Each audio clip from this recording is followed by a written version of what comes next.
Bienvenidos la gente de base de datos. Vamos a comenzar hoy a hablar sobre lo que es diseño conceptual de base de datos.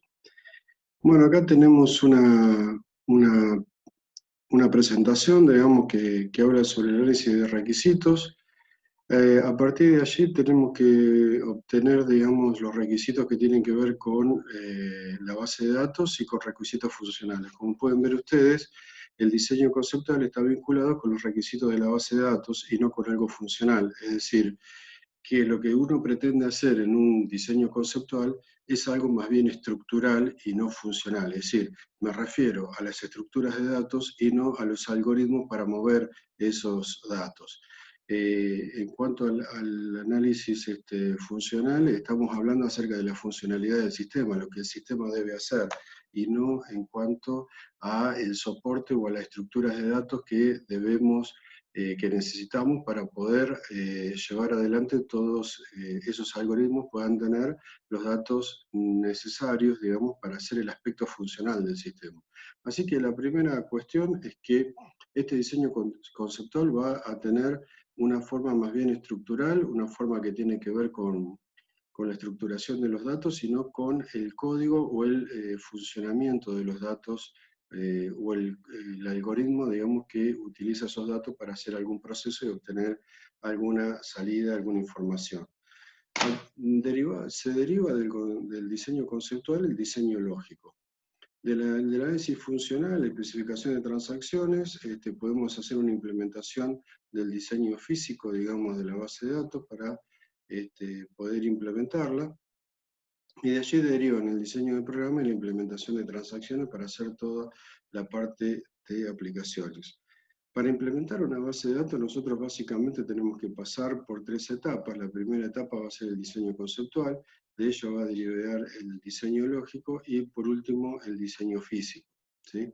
Luego queda, por supuesto, por diseñar todo lo que es la parte de programas y transacciones que van a interactuar con esta base de datos. Pero desde el punto de vista de la base de datos, nosotros tenemos que pasar por tres etapas al menos, que son el diseño conceptual, el lógico y el físico. Bueno, el diseño conceptual es absolutamente independiente de si esto va a ser un sistema de base de datos o si esto va a ser un sistema tradicional. Es decir, que en el diseño conceptual no estamos hablando acerca de qué tipo de aplicación o qué tipo de herramientas vamos a utilizar o qué tipo de base de datos vamos a utilizar. Es absolutamente independiente del producto en particular que vayamos a utilizar y del modelo de datos que pretendamos utilizar, ¿sí? Bien, el diseño conceptual, como dije, ni siquiera es que se trata de que estamos diseñando una base de datos, podría ser cualquier clase de sistema, podría ser un sistema tradicional también. Básicamente no estamos atados ni a un modelo de datos en particular, es decir, uno no hace un diseño conceptual para una base de datos relacional o para una base de datos jerárquica o de red. Nosotros hacemos un diseño conceptual independientemente del modelo de datos que luego vayamos a utilizar.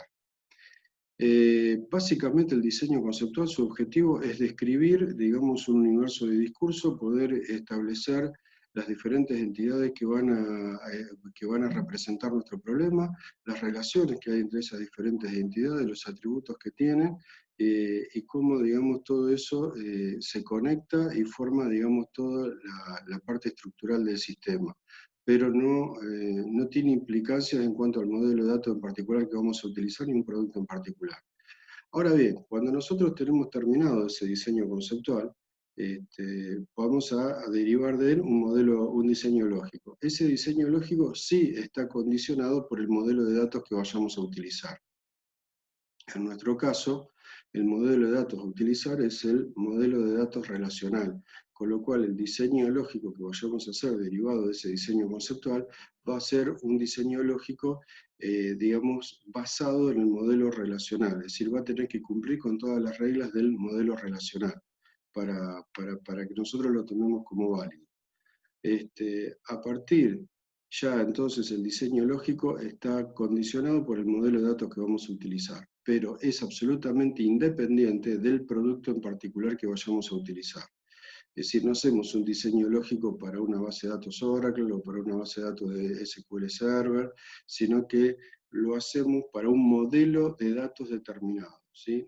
Una base de datos jerárquica va a tener un diseño lógico y una base de datos relacional, una base de datos de tipo relacional va a tener un diseño lógico totalmente diferente, porque son modelos de datos distintos. Entonces el diseño lógico sí está condicionado al modelo de datos. Y por último, el diseño físico, cuando hacemos la implementación física de la base de datos, ahí sí ya estamos trabajando con un producto específico. Con lo cual, como ustedes pueden ver, vamos desde lo más abstracto, que es el diseño conceptual, hasta lo más concreto, que es el diseño físico en un producto determinado, ¿sí? Es muy importante tener en cuenta los impactos que tiene, los impactos que tienen, digamos, en todo este proceso, cualquier error que cometamos o cualquier problema que tengamos. Yo siempre digo que si uno se equivoca en el diseño conceptual, te sale 10 pesos. Si uno se equivoca en el diseño lógico, te sale 100, y si uno se equivoca en el diseño físico, se sale 1000. La idea es no llegar a la implementación de un diseño físico teniendo errores o no haciendo algo que el cliente no quiere. Así que la idea es tratar de corregir la mayor cantidad de errores posibles en el diseño conceptual. Por ello, la técnica que vamos a utilizar para hacer el diseño conceptual es una herramienta que se llama modelo de entidad-relación, ¿sí? DER o MER, digamos, como quieran decir, que son unos diagramas que son bastante fáciles de entender y que lo podemos utilizar como una herramienta de comunicación entre los diferentes analistas que intervienen en el proyecto y también de comunicación con el cliente o con los diferentes actores, digamos, de este sistema que nos van a permitir pulir ese diseño y librarlo, digamos, o eliminar la mayor cantidad de errores posible para luego llegar a una satisfactoria implementación del sistema. Así que esto es una herramienta muy importante de comunicación, además de modelado. Así que bueno, ahora lo vamos a centrar más que nada en el diseño conceptual. Este diagrama que estamos viendo acá es la forma general que tiene todo este diseño, desarrollo y en este caso cómo todo esto se relaciona con el análisis de requerimiento, el análisis funcional y la implementación general de un sistema de base de datos.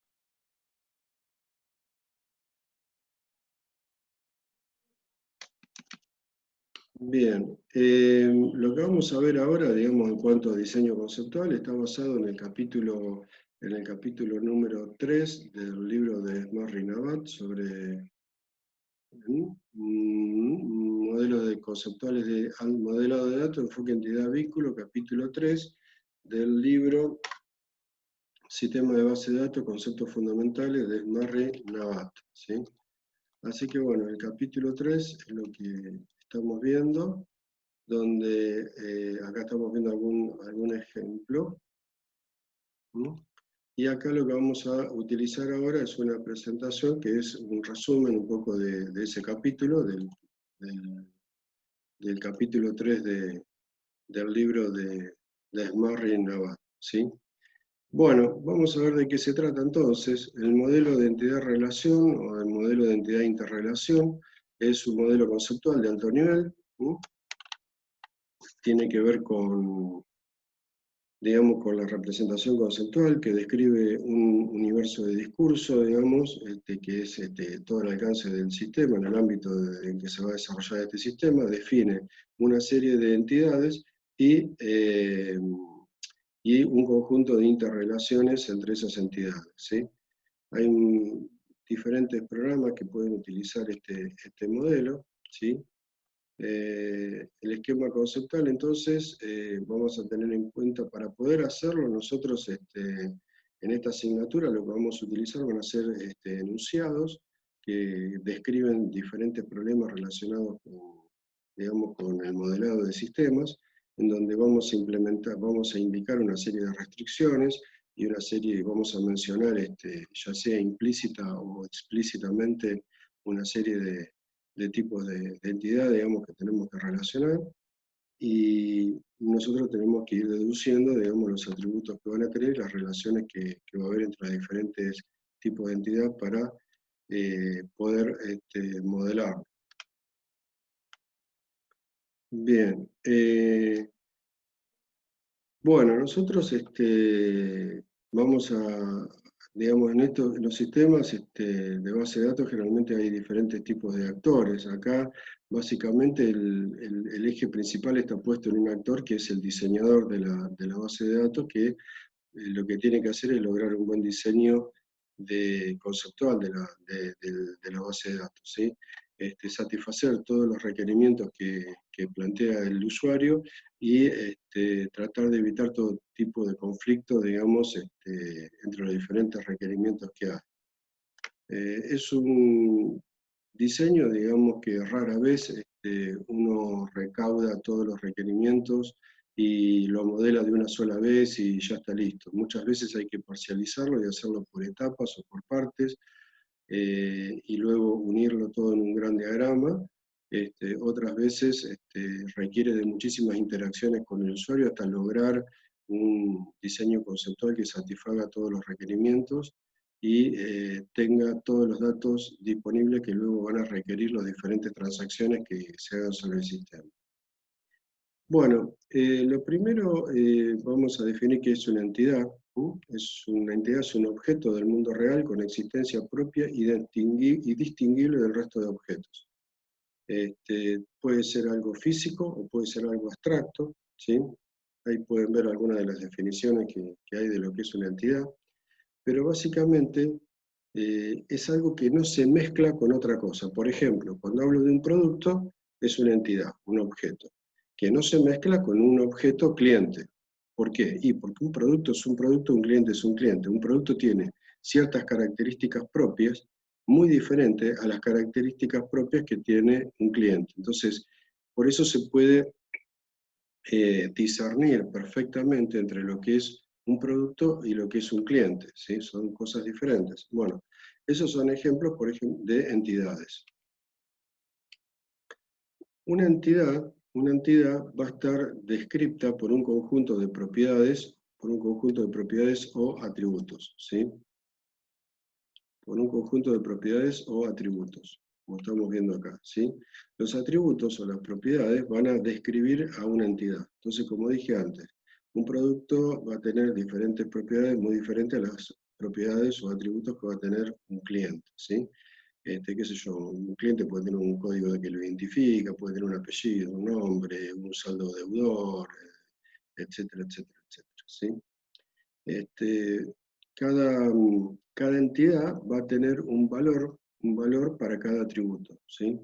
Que ese conjunto de valores va a definir a esa entidad. Por ejemplo, el código 123 de cliente representa al cliente con código 123, que es Juan Pérez, por ejemplo, ¿no? Vamos a ver que hay diferentes tipos de atributos. Hay atributos simples o compuestos, hay atributos que pueden tener un único valor o que pueden tener múltiples valores, hay un atributo que puede ser almacenado u otro que puede ser derivado como resultado del cálculo de un proceso de otros atributos primarios, ¿sí?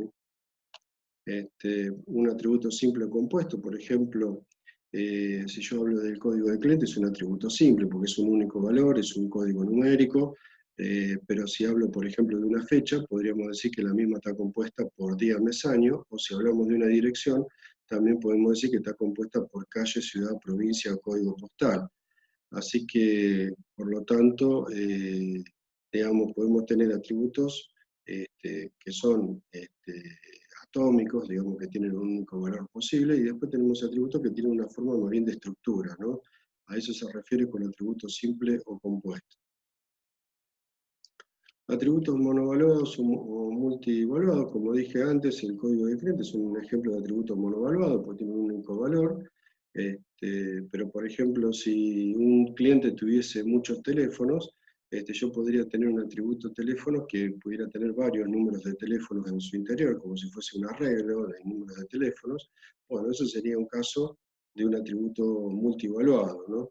Cuando tenemos múltiples valores posibles para esa característica o para ese atributo eh, de la entidad.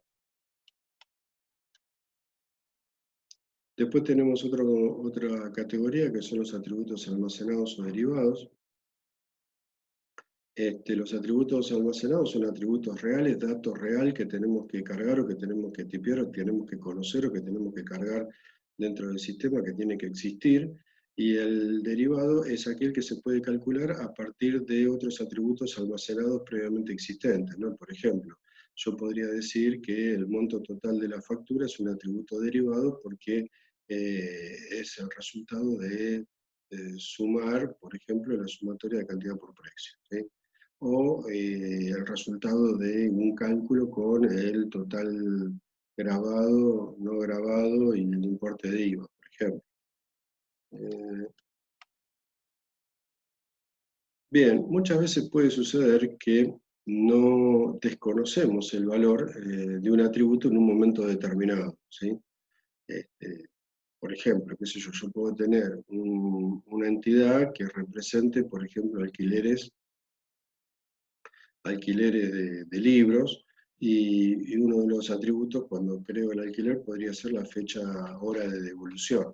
Bueno, en el momento en que el cliente o el socio de esta biblioteca se está llevando el libro, en ese momento yo no conozco el valor del atributo fecha hora de devolución, porque se lo acaba de llevar y todavía no sé cuándo lo va a devolver. Entonces, en ese caso, podemos utilizar como valor un valor nulo, ¿sí?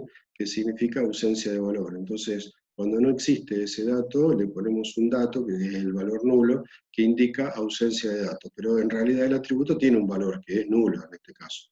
Entonces, tenemos atributos, otra clasificación de los atributos podría ser aquel que es obligatorio o no obligatorio. En el caso del obligatorio siempre tiene un valor no nulo, y en el caso de los no obligatorios son atributos que pueden aceptar un valor nulo.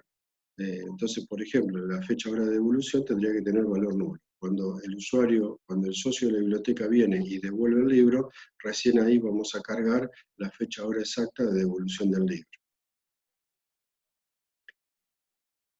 Bueno, tipo de entidad o conjunto de entidad también, se lo llama así, son sinónimos.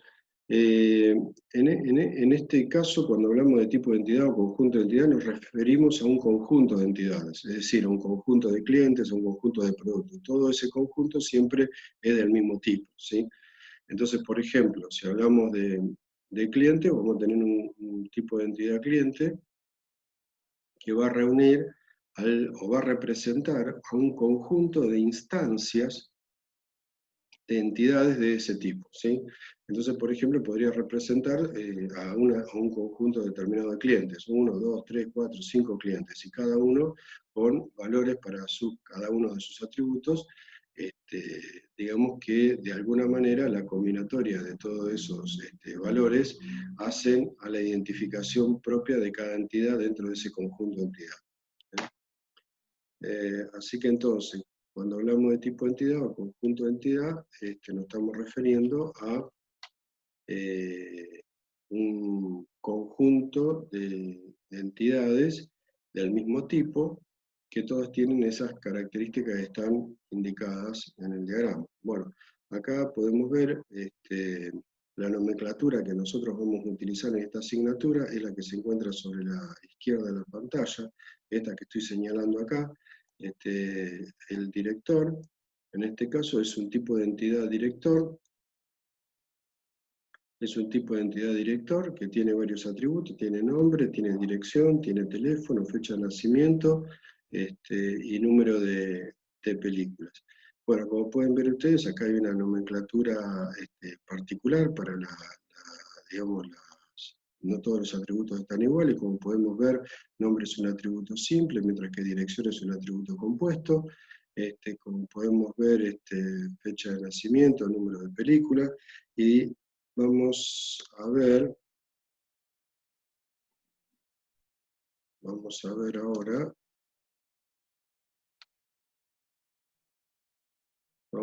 ahora, a partir del capítulo 3 del libro de Murray, acá se puede apreciar bien, tenemos la nomenclatura para los diferentes tipos de entidades, ¿no? El rectángulo representa un tipo de entidad, en este caso es el tipo de entidad director.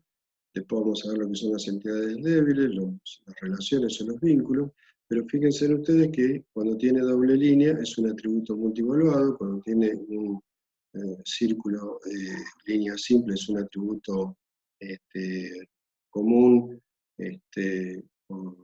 digamos,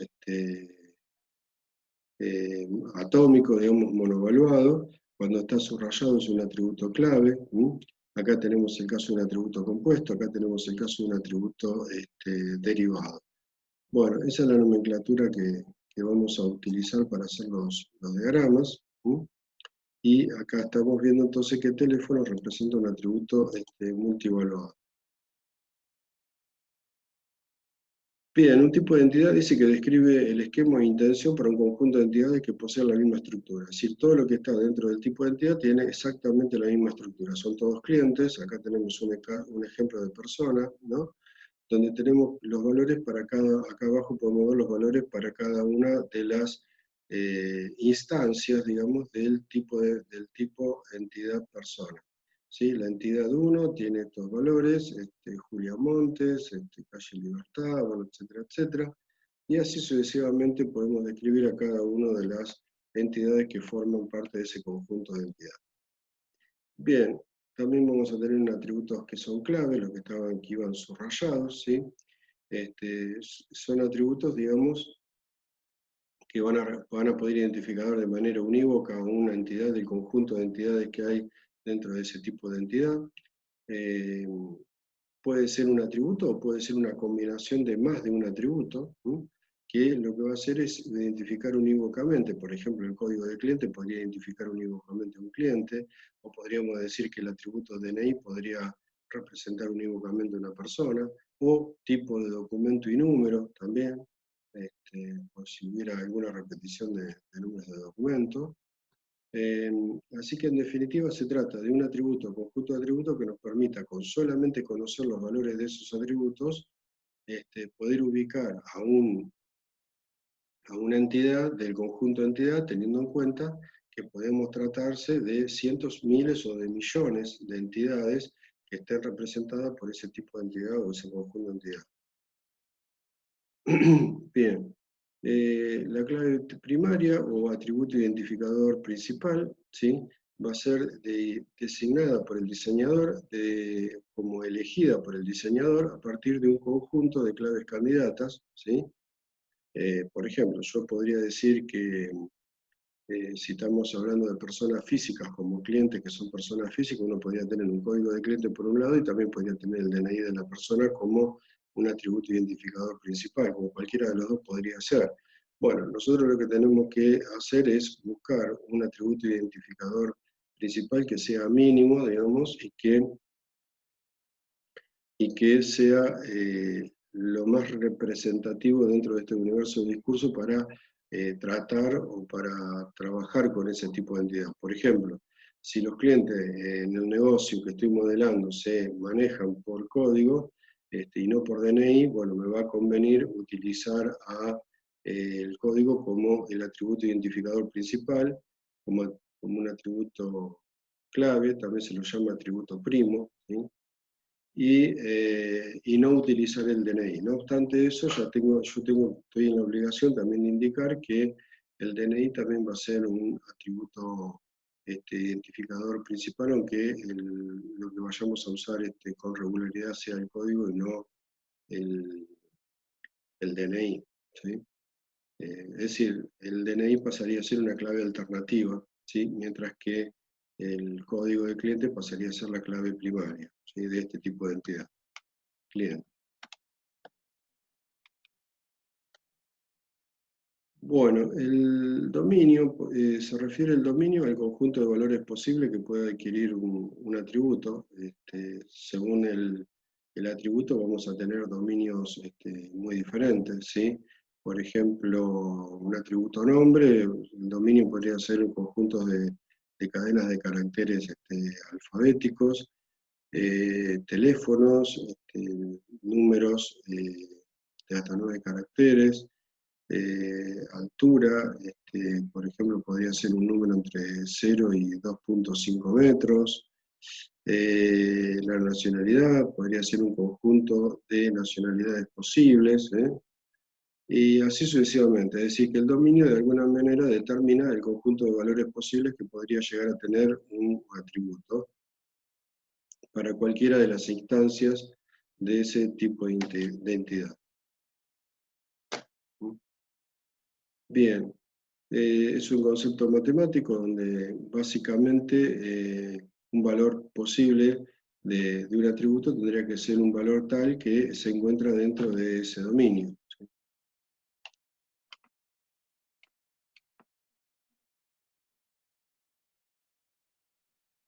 Bien, existe cardinalidad también dentro de cada atributo también hay una cardinalidad en cuanto a la cantidad de valores que puede tener ese atributo, ¿sí?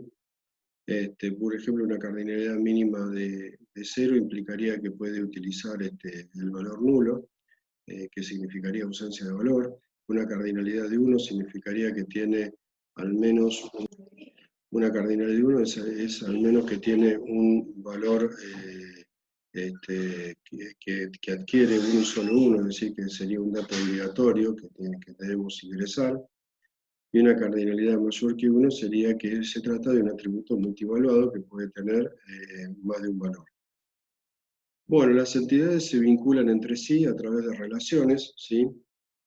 Y la semántica de una relación podría ser que la película Tierra está rodada por el director Julio Medem. Es una asociación o correspondencia entre entidades, o una interrelación, es una abstracción, un conjunto digamos, de relaciones existentes entre dos o más tipos de entidad. Entonces, en definitiva, genéricamente hablando, podemos decir que una película está rodada por un director.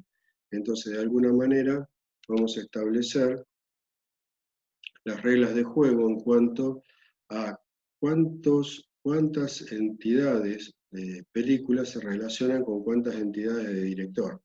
En este caso dice que una película siempre tiene un único director, por lo tanto, la relación posible entre película y director es a uno, es decir, dada una película tengo un único camino posible para llegar a un director. No obstante, no dice nada en el otro sentido, es decir, pareciera bastante extraño que un director pueda rodar una única película. En realidad, lo normal sería entonces que un director pudiera rodar muchísimas películas, ¿no? Eso sería lo deseable. Entonces, por lo tanto, la relación de película hacia director es una relación a uno, y de director hacia película se dice que es una relación a muchos o a n, ¿sí? Esos son los diferentes tipos de relaciones que podemos trabajar.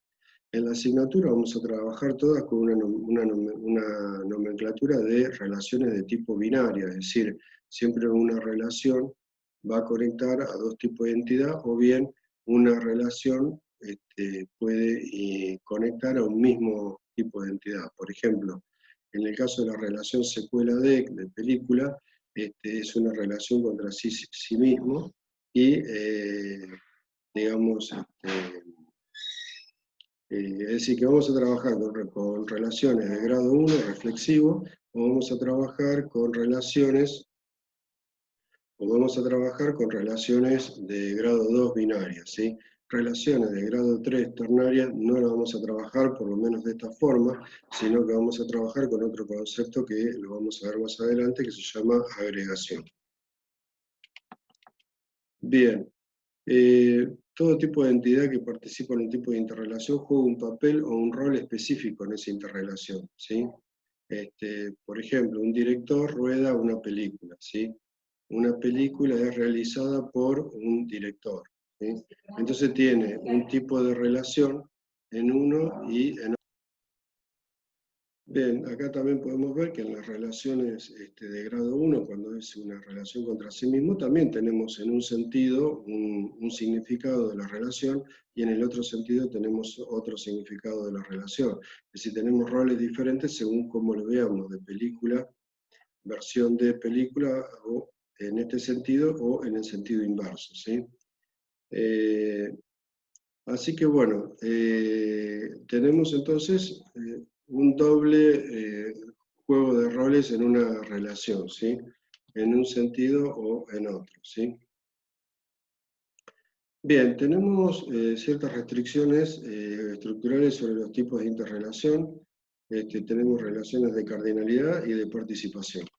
Eh, la cardinalidad o la razón de cardinalidad se refiere al número de entidades con el que se relaciona una entidad de un tipo de entidad con respecto a la otra. Por ejemplo, acá podemos decir que director, rueda, película es una relación de tipo 1 a n, es decir, un director se puede relacionar con muchísimas películas, ¿sí? Mientras que una entidad película se puede relacionar con uno y solo un director, mientras que una entidad director se puede relacionar con 0, 1 o muchas películas, ¿sí? Yo podría tener acá dado de alta un director que todavía no tiene ninguna película asociada, pero sin embargo yo no puedo dar de alta una película si no la asocié a un director, ¿sí? Así que en un primer momento yo voy a tener que primero de alguna manera dar de alta o tener cargados directores para luego poder asociar películas a ese director, ¿sí? Si no, no voy a poder satisfacer la relación de cardinalidad que tiene de tipo N1, ¿sí? Eh, bueno, hay diferentes tipos de cardinalidades, tenemos relaciones de tipo 1 a 1, 1 a n o n a 1, o de m a n o de n a n, ¿no? Es decir, 1 a 1, 1 a muchos, muchos a 1 y muchos a muchos, ¿sí? Esos son los diferentes tipos de cardinalidades que podemos tener en diferentes situaciones, ¿sí? Incluso podemos tener entre dos tipos de entidad dos relaciones que representan semánticas diferentes del universo del discurso. Por ejemplo, en el caso de empleado que trabaja, digamos, en un videoclub, es un tipo de relación y supervisa es otro tipo de relación. Son otro tipo de significado y por ende otro tipo de cardinalidad distinta podría tener. Luego tenemos el concepto de razón de participación, en donde en dos tipos de entidad yo puedo tener una participación total cuando hay una dependencia en existencia. Por ejemplo, si yo digo que una película sí o sí tiene un director asociado, yo no puedo crear la película, digamos, si antes no creé el director. Primero tengo que tener el director creado para luego poder dar de alta la película, si no, no puede existir una película sin director.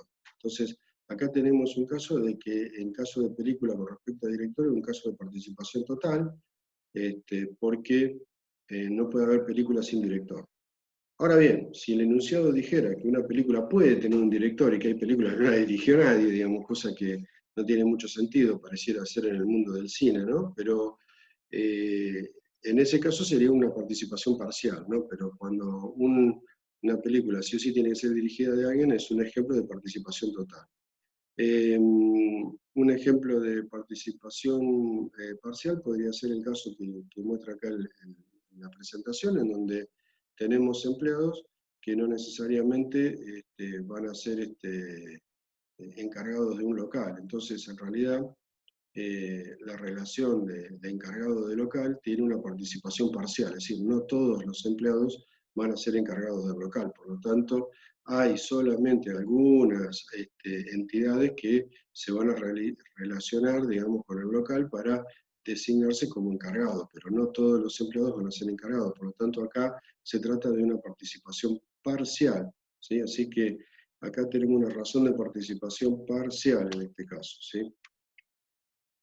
Cuando hay una participación total, ¿sí? Se simboliza con una doble línea, ¿sí? Se simboliza con una doble línea cuando hay una relación de participación total. Cuando es parcial no se simboliza con ninguna una línea simple, ¿sí?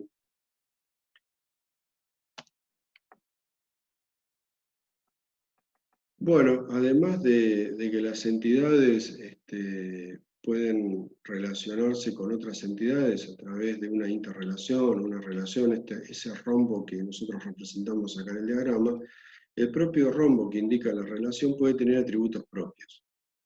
Es decir, son atributos que son como los atributos de los tipos de entidad, pero que en este caso corresponden a ese rol o a ese papel que se juega. Si solamente ese atributo existe cuando estamos hablando en el contexto de esa relación, por ejemplo, ¿sí?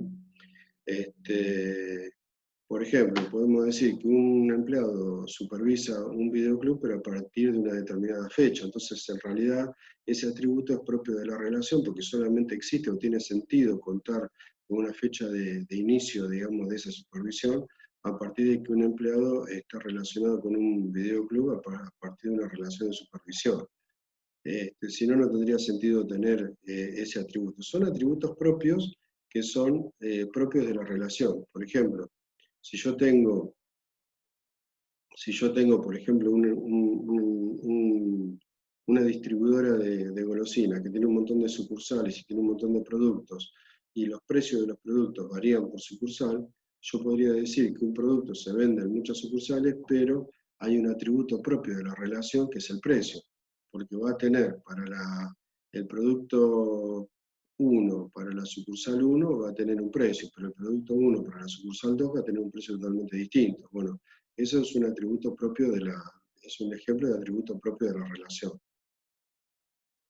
Es un valor, un atributo que va a existir solamente cuando estemos relacionando una entidad de un tipo de entidad contra otra entidad de otro tipo de entidad. Bien.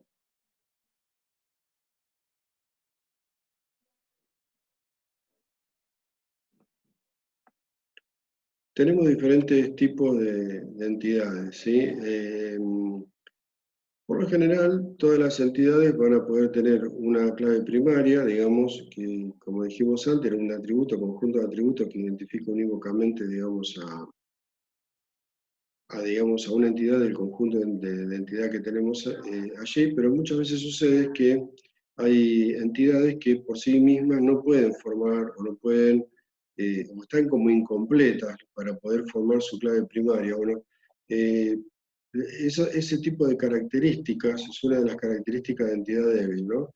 Una entidad débil tiene las siguientes características, ¿sí? No puede formar por sí misma la clave primaria.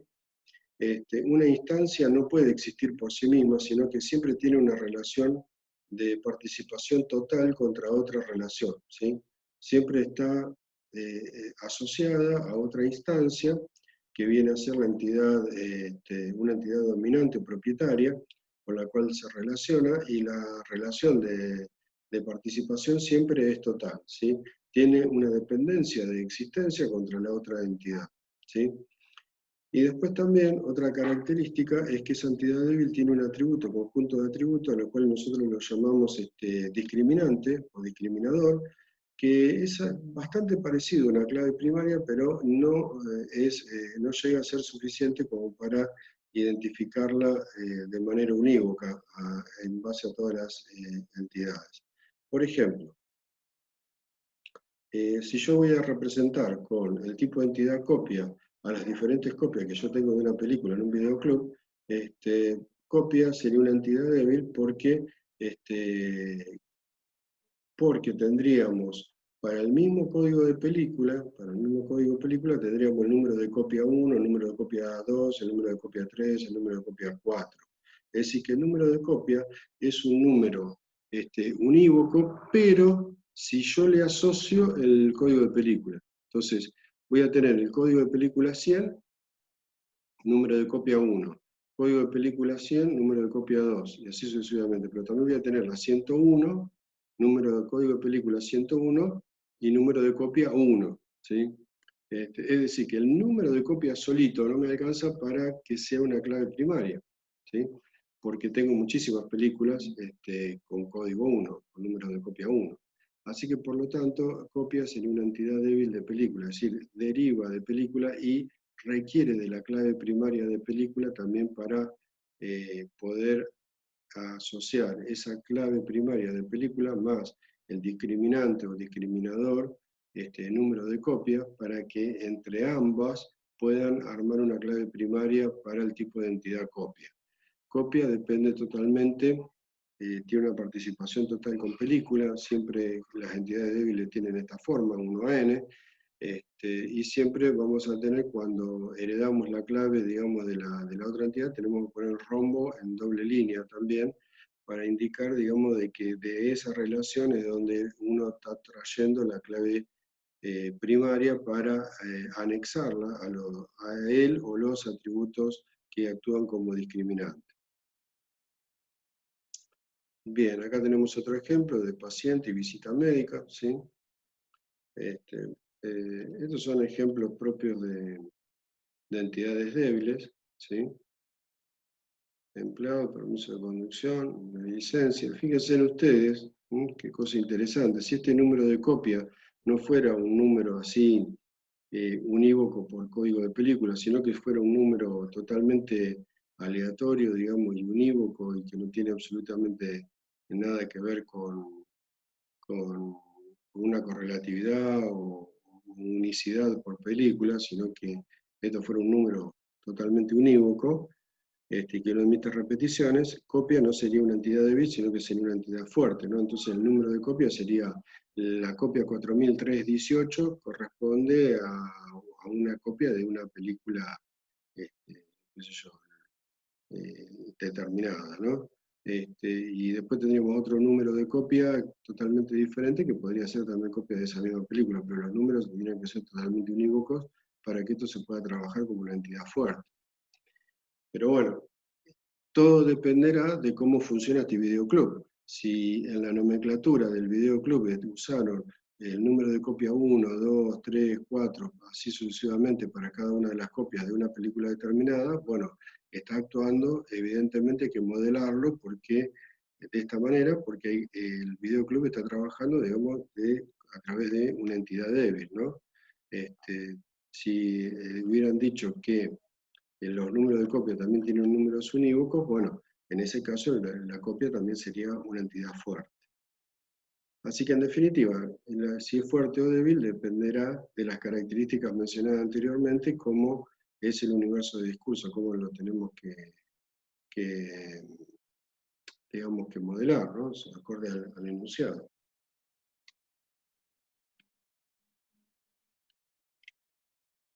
Tenemos otros ejemplos de entidad débil.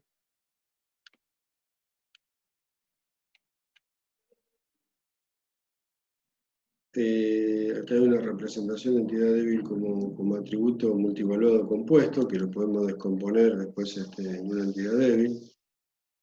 Bien, nosotros en un primer momento hablamos de los diferentes tipos de relación que había, como 1 a 1, 1 a n, y n a m, ¿sí? Pero en realidad podríamos ser un poquito más precisos e indicar una cardinalidad mínima y máxima, ¿sí? Es decir, con cuánto como mínimo se relaciona una entidad con respecto a la otra y con cuántas entidades como máximo se relacionan, ¿no? Una instancia determinada de un tipo de entidad con cuántas otras instancias como mínimo y como máximo se está relacionando, ¿sí? ¿Sí? Por ejemplo, una persona posee uno y solo un edificio, un edificio posee 0 o muchas personas, ¿sí? Entonces, la cardinalidad de una instancia de edificio con respecto a persona es 0 a n, y la cardinalidad de una instancia persona con respecto a edificio es 1,1. Así que una persona está en uno y en solo un edificio. Dentro de un edificio puede tener 0 o muchas personas relacionadas.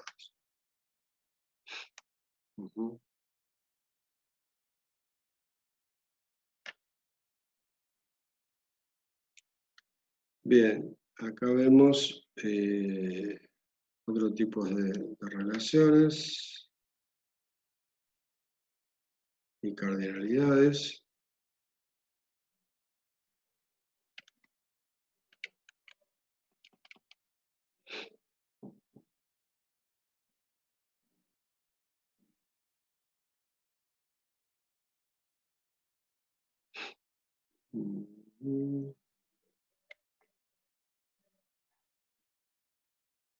Bueno, esto entonces sería todo lo básico para hablar de modelo entidad-relación, los conceptos básicos como para poder trabajar unos primeros diagramas, los más sencillos, donde podemos trabajar, definir tipos de entidades, podemos definir sus atributos, podemos determinar qué tipo de atributos son cada uno de ellos, podemos determinar